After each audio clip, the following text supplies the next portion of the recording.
Good morning. In our video series about the UV digester used for total cyanide, we're going to talk about how to keep these coils in good shape.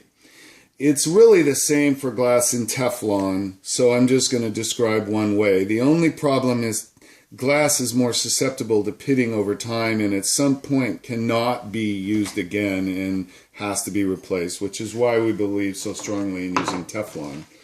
When running total, in order to get really good yields across all your iron complexes, you use a sulfuric acid reagent, a weak sulfuric acid reagent, with a supplement of hypophosphoric acid, which is very strong.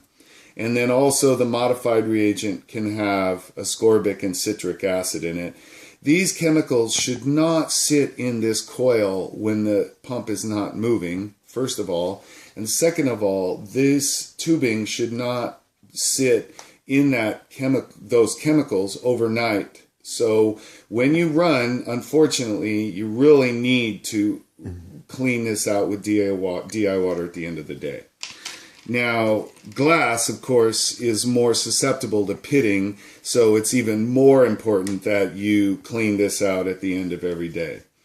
And don't forget also that sometimes the samples that you're running do actually go through here and can cause a buildup, which is another reason why we feel that using Teflon is better. It's a much less expensive choice. You only need one. You have better peak reproducibility. It's cheaper to replace when you have a buildup of samples in the coil tubing, because remember, distillation is very costly and time consuming. So simply spending $175 or $200 for one of these is well worth the not having to distill. These should last 6 months to 2 years, but some facilities have very bad samples and can get buildup on here, but I still maintain this is a much cheaper alternative to distillation.